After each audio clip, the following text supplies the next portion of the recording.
Hello everyone, आज इस video में हम लोग फाइंड करने वाले हैं electric field due to a dipole. हमारे पास एक डाइपोल रखा गया है, इसकी वजह से अपने को कुछ पॉइंट्स पे इलेक्ट्रिक फील्ड फाइंड करना है। सबसे पहले हम लोग इलेक्ट्रिक फील्ड फाइंड करने वाले हैं एक्सियल पॉइंट पे। अच्छा, एक्सियल पॉइंट वो पॉइंट है जो कि डाइपोल की एक्सिस के अलोंग होता है, जैसा कि यहाँ पे पॉइंट P। ओके, अब हमको कुछ चीजें गिवन है, सबसे पहले उसके ऊपर बात कर लेते हैं। जो डाइपोल गिवन है उसके ऊपर चार्ज है प्लस का Q और उस डाइपोल के बीच का सेपरेशन है 2a। इस P पॉइंट का डाइपोल के सेंटर से जो डिस्टेंस है वो अपने को R गिवन है और अपने को यहाँ पे इलेक्ट्रिक फील्ड फाइंड करना है।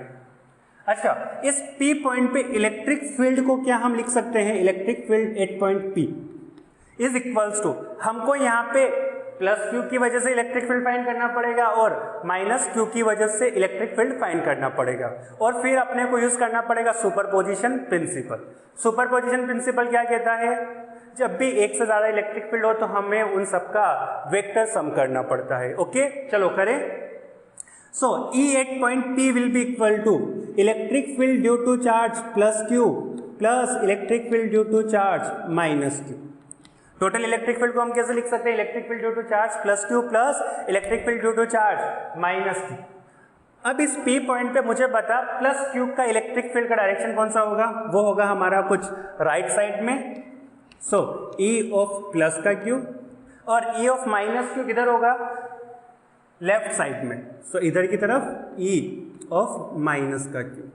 अब हम ये दोनों इलेक्ट्रिक फील्ड फाइंड कर लेते हैं। So electric field due to plus Q charge.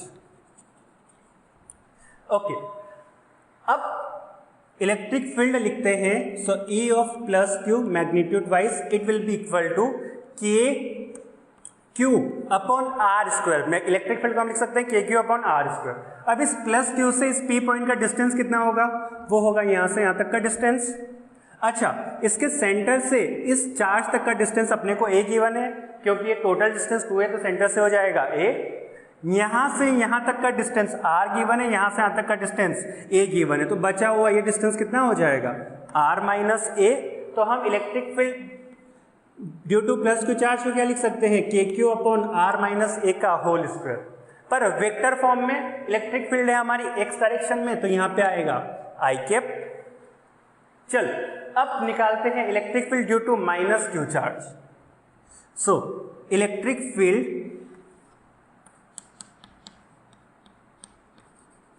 Due to negative Q charge.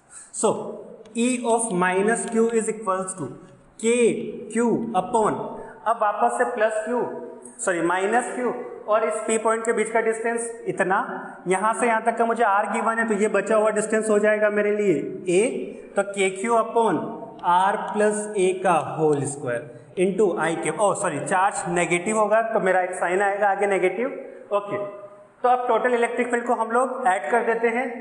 So EP will be equal to KQ upon R minus A का whole square minus KQ upon R plus A का whole square into I cap. दोनों में से मैंने क्या करा? I cap को common ले लिया। अब और भी जो चीजें कॉमन आ रही है उनको भी हम लोग कॉमन ले लेते हैं। So EP will be equal to KQ common, अंदर की तरफ LCM ले, क्या आएगा मेरे लिए LCM? R माइनस A का whole square into R plus A का होल स्क्वायर, ऊपर जाएगा R प्लस A का whole square minus R minus A का whole square into I cap. अब इसको हम लोग थोड़ा सा सिंप्लीफाई कर लेते हैं। ऊपर की तरफ हम लोग फॉर्मूला यूज कर सकते हैं A square minus B square. ये क्या लिखा गया है हमारे लिए? A square minus B square will be equal to A minus B, इधर लिखते हैं। सो ऊपर की तरफ यहाँ पे हम फॉर्मूला यूज कर रहे हैं A square minus B square is equals to A minus B into A plus B। करें जल्दी से। तो यहाँ पे A तो हो गया हमारे लिए R प्लस A के इक्वल और B हो गया R माइनस A के इक्वल। सब्स्टिट्यूट कर दे जल्दी से यहाँ पे, तो a माइनस बी कितना हो जाएगा हमारे लिए? A minus B, R plus A minus R plus A plus B हो जाएगा हमारे लिए R plus A plus R minus A. तो a प्लस बी, देख ये कितना आ गया, r से r कैंसिल हुआ तो यहाँ पे बचा 2a, यहाँ पे a से कैंसिल हुआ तो बचा 2r। तो ये ऊपर वाला टर्म क्या लिखा गया है, 2a इंटू 2r। लिखे जल्दी से इसको, इधर वाला पार्ट मिटा रहा हूं। चलो तो जल्दी से हम लोग लिखते हैं EP is equals to KQ, ऊपर की ओर बचा 2a इंटू 2r, सो 2a इंटू 2r। ऊपर की तरफ सिर्फ इतना ही बचा, a स्क्वायर, ये मैंने यहाँ पे इन दोनों को ऐसे सब्स्टिट्यूट कर दिया, मल्टीप्लाई भी कर दिया। अब नीचे की तरफ देख, नीचे क्या बन रहा है, a minus B into A plus B का होल स्क्वायर। तो इसको हम लोग लिख सकते हैं a square minus B square. इसको हम क्या कर सकते हैं, इन दोनों को ऐसे होल स्क्वायर लिख सकते हैं। नीचे क्या बच रहा है, a minus B into A plus B which is equals to A square minus B square. जल्दी से कर दो इसको, तो ये होगा मेरे लिए a स्क्वायर मतलब r स्क्वायर माइनस ए स्क्वायर का होल स्क्वायर। बाहर की तरफ है हमारा i क्या। चलो अब इसके आगे थोड़ा और देखिए, अगर हम यहाँ नीचे की तरफ देखें तो मैं क्या कर रहा हूँ, यहाँ से आर स्क्वायर को कॉमन ले रहा हूँ। क्या कर रहा हूँ मैं, नीचे से आर स्क्वायर को कॉमन ले रहा हूँ। So EP is equals to KQ, नीचे की तरफ से आर स्क्वायर को कॉमन लूंगा तो बाहर आएगा r की power 4, 1 minus a upon r का होल स्क्वायर का square upon 2 to 4 a into r i के। अब यहाँ पे नीचे की तरफ एक चीज देख, जो a जो है हमारे लिए वो बहुत ही ज्यादा छोटा है r के कंपेरेटिवली।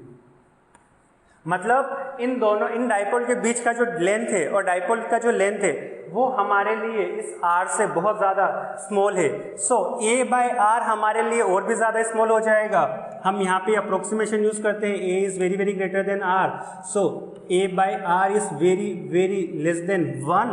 तो इसको हम लोग यहाँ पे नेग्लेक्ट कर सकते हैं। क्या कर सकते हैं, नेग्लेक्ट कर सकते हैं। और हम EP को लिख सकते हैं, देख एक r से मेरा r भी कैंसिल हुआ तो ऊपर की तरफ क्या बचा मेरे लिए, 4 times of KQA upon R cube I के।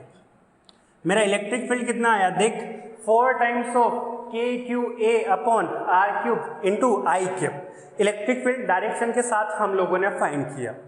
अब यहाँ पे हम लोग एक और चीज नोट करते हैं, इसके बाद मैं इसको यहाँ पे थोड़ा सॉल्व कर रहा हूँ। अच्छा, क्या हम इस डाइपोल मोमेंट को कुछ लिख सकते हैं क्या, P वेक्टर को? क्या हम इस P वेक्टर को लिख सकते हैं Q into 2A I cap? हमारा डायरेक्शन कौन सा है P वेक्टर का, अलोंग एक्स एक्सिस, तो हम लोगों ने वहां पे इसका वेक्टर फॉर्म में लिख दिया I कैप। तो वेक्टर हम लोगों ने डाइपोल मोमेंट निकाल लिया। यहाँ पे तुझे कुछ दिख रहा होगा Q इंटू ए, यहाँ से हम 2 का एक टुकड़ा ले लेते हैं साथ में और इसको लिख देते हैं P के equal.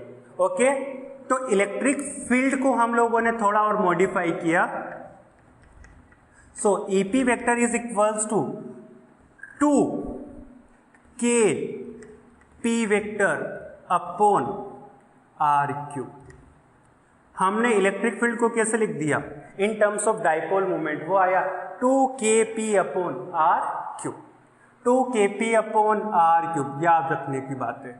Electric field at axial point आता है 2KP अपॉन R क्यूब। यहाँ पे जो इलेक्ट्रिक फील्ड जो है वो इनवर्सली प्रोपोर्शनल है 1 अपॉन R क्यूब के। जब एक पॉइंट चार्ज होता है, पॉइंट चार्ज प्लस का क्यू, इसकी वजह से इलेक्ट्रिक फील्ड R स्क्वायर के इनवर्सली प्रोपोर्शनल होता है, लेकिन एक डाइपोल की वजह से 1 अपॉन R क्यूब के प्रोपोर्शनल होता है और R क्यूब के इनवर्सली प्रोपोर्शनल होता है। याद रखने वाली बात है, बहुत इंपॉर्टेंट बात है ये। ओके, यहां तक चलो इन सबको उतार लो। चलो तो अब हम इलेक्ट्रिक फील्ड फाइंड करते हैं इक्वेटोरियल पोजीशन पे। अपने को डाइपोल दिया गया है जिसके ऊपर नेगेटिव क्यूब पॉजिटिव क्यूब जैसा अभी पिछले वाले पार्ट में था, और अपने को पी पॉइंट यहाँ पे कुछ दिया गया है। जब P point axis of dipole के परपेंडिकुलर आ जाए तो वो होती है हमारी इक्वेटोरियल पोजीशन। ओके, और वो पॉइंट जो एक्सिस ऑफ डाइपोल के परपेंडिकुलर हो उसको हम लोग बोलते हैं equatorial point position.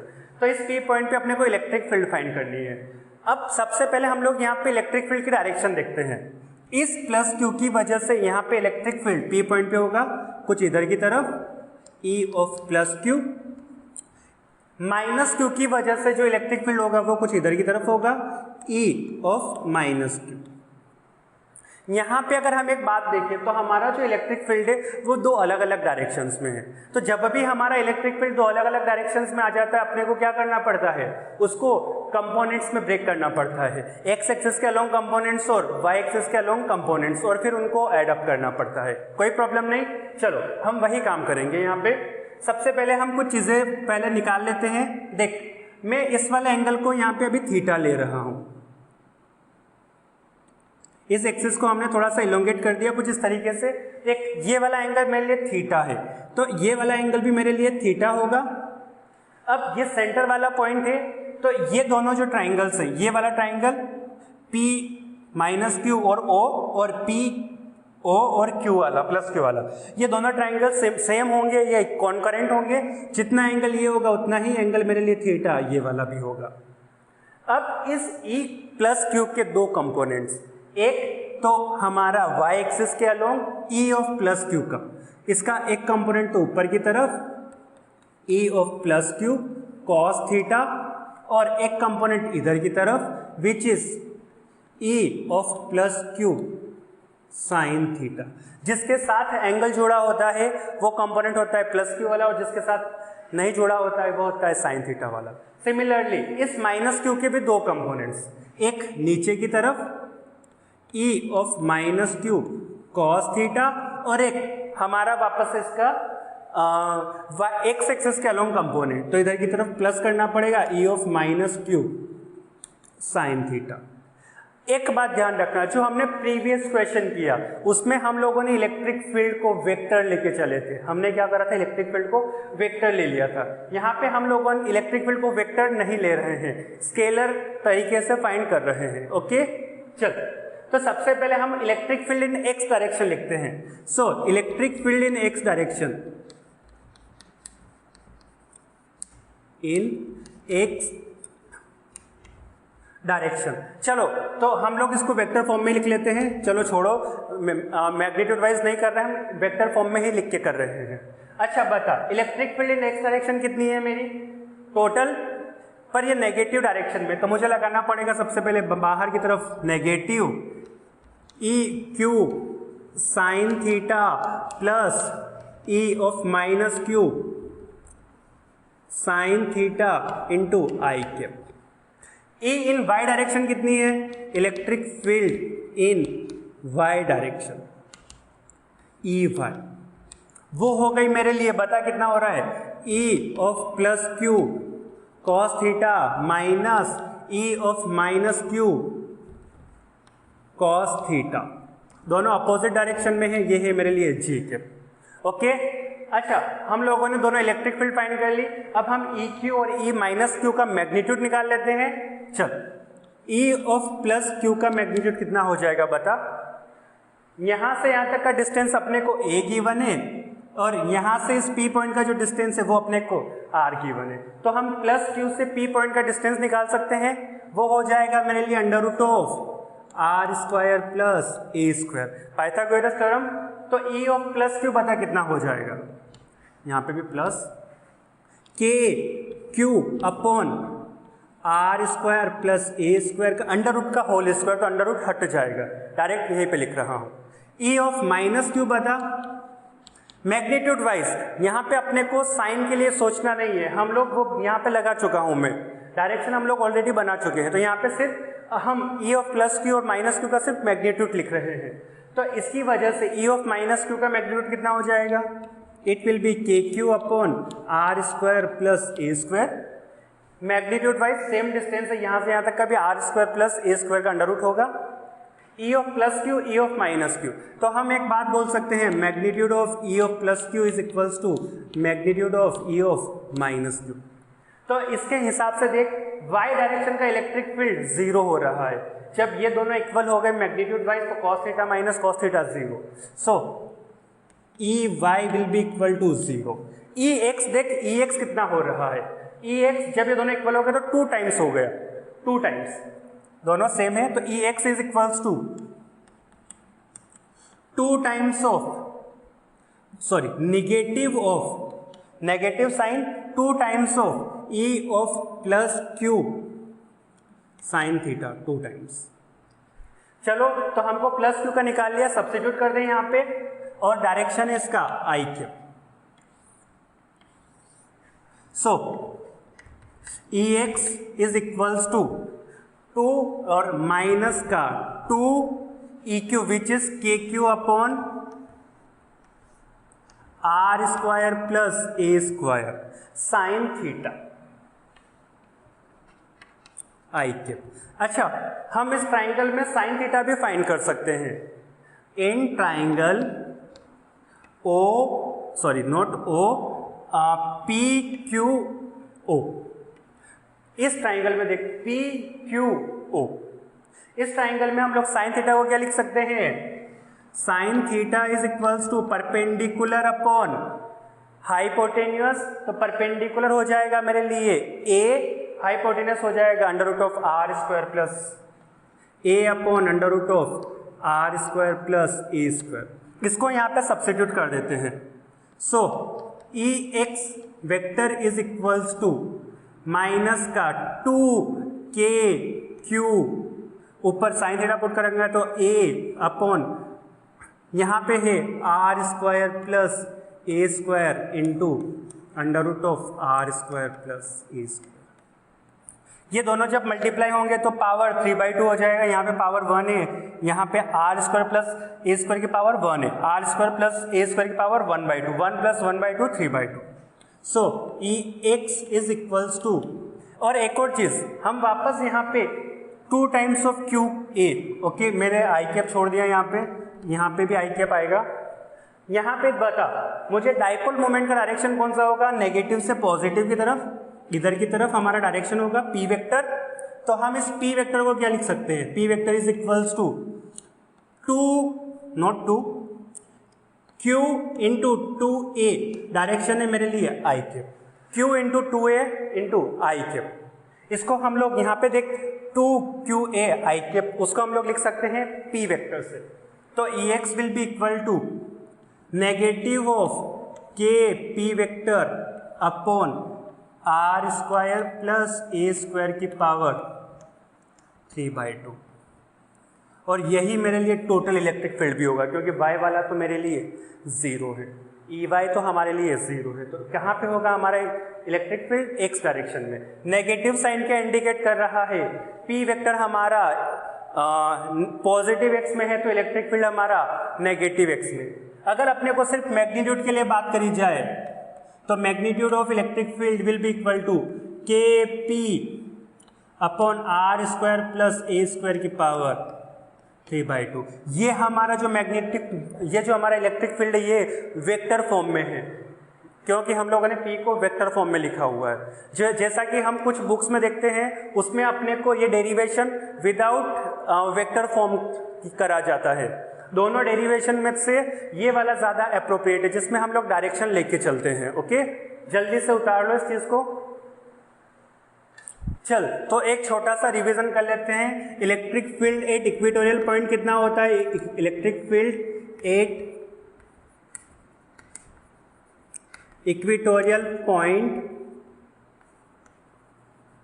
So E is equals to कितना होता है हमारे लिए, negative of K P vector के टर्म में लिखे तो upon R cube. Electric field at axial point कितना होता है, electric field at axial point वो होता है हमारे लिए 2 K P vector upon R cube. अगर यहाँ पे सिर्फ मैग्नीट्यूड के लिए बात करें तो electric field is equals to K P upon R cube. इसमें सिर्फ मैग्नीट्यूड की बात करें तो 2kp upon R cube. Magnitude wise, direction wise negative आता है, यहाँ पे तो कुछ फर्क नहीं पड़ता। ठीक है, तो हम लोगों को दोनों पॉइंट्स पे इलेक्ट्रिक फील्ड निकालना सीख लिया। अब हम फाइंड करते हैं electric field at any general point. Okay, so electric field at any general point. तो हमारे पास ये एक डाइपोल रखा हुआ है, माइनस क्यू प्लस का क्यू। हमारे पास इसके सेंटर से यहाँ पे कहीं पे एक पॉइंट P है जो कि वेक्टर की एक्सिस के साथ एंगल बना रहा है थीटा। तो इस P पॉइंट पे अपने को इलेक्ट्रिक फील्ड फाइंड करना है। यहाँ पे हमारे लिए P वेक्टर का डायरेक्शन हो जाएगा कुछ इधर की तरफ।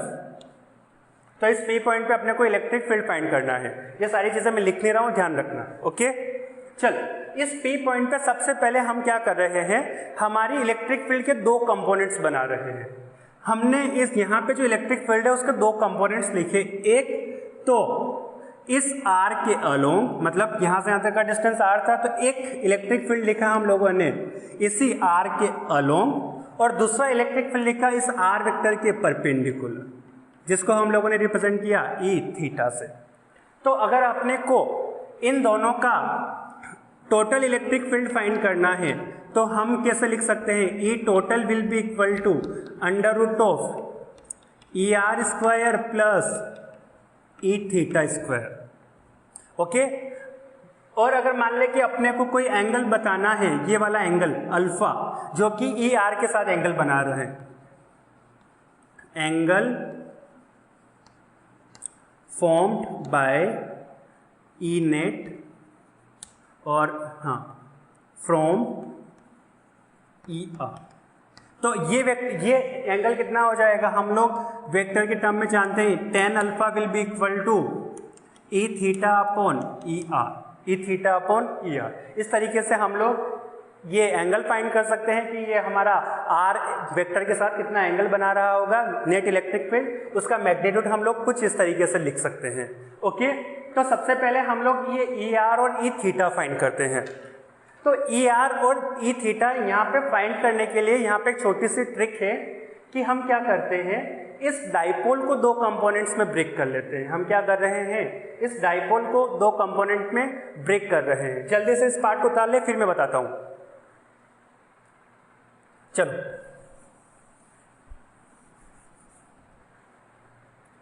हमारा ये डाइपोल था पूरा का पूरा, ये वाला एंगल अपने को थीटा गिवन है। अच्छा, मैं यहाँ पे चार्जेस नहीं बना रहा हूँ अभी के लिए। तो हमारा इस डायरेक्शन में जो था वो P वेक्टर था हमारे लिए। तो हमने क्या करा, इस P वेक्टर को दो कंपोनेंट्स में ब्रेक कर दिया। एक तो परपेंडिकुलर कंपोनेंट और एक इस R के पैरेलल कंपोनेंट। इधर की तरफ हमारा आया E, इसको PR से रिप्रेजेंट कर देता हूँ और इसको P थीटा से लिख देता हूँ।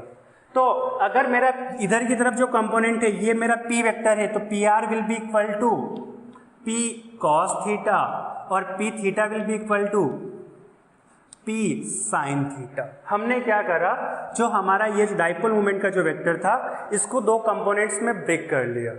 एक तो perpendicular to R which is theta, और एक parallel to R which is PR, P cos theta. ये एंगल थीटा था तो इसका ऊपर वाला कंपोनेंट cos थीटा, ये वाला हो जाएगा हमारे लिए sin थीटा। No problem. जो हमारा ER है वो PR डाइपोल मोमेंट के लिए एक्सियल वाला पॉइंट है, क्योंकि वो सेम एक्सिस पे लाई कर रहा है, और P थीटा के लिए E थीटा इक्वेटोरियल वाला इलेक्ट्रिक फील्ड है।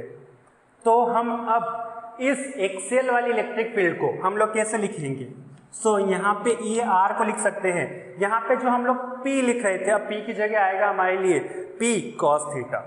तो इलेक्ट्रिक फील्ड आ जाएगा 2kP cos theta upon R cube.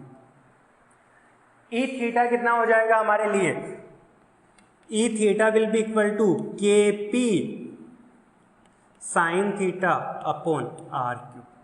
हमने क्या करा, यहाँ पे जो हमारा डाइपोल मोमेंट था उसको दो कंपोनेंट्स में ब्रेक कर लिया, एक अलोंग आर, एक परपेंडिकुलर टू आर। तो अलोंग वाला जो आर है उसकी वजह से जो इलेक्ट्रिक फील्ड जनरेट होगा वो ई आर होगा, वो एक्सियल लाइन पे होगा, तो ई आर हम लोगों ने पी आर के हिसाब से लिख लिया which is 2kp cos theta upon R cube. और पी थीटा परपेंडिकुलर होगा तो इसकी वजह से जो इलेक्ट्रिक फील्ड आएगा वो आएगा ई थीटा, तो वो हम लोगों ने यहाँ पे लिख लिया। तो किसी भी जनरल पॉइंट पे अगर अपने को एंगल दिया जाए कि वो एक्सिस, और एंगल दिया जाए कि एक्सिस ऑफ डाइपोल से थीटा एंगल बना रहा है और डिस्टेंस आर है, तो वहां पे हम लोग इलेक्ट्रिक फील्ड फाइंड कर सकते हैं। थीटा जो है वो है angle formed by point P from axis of dipole.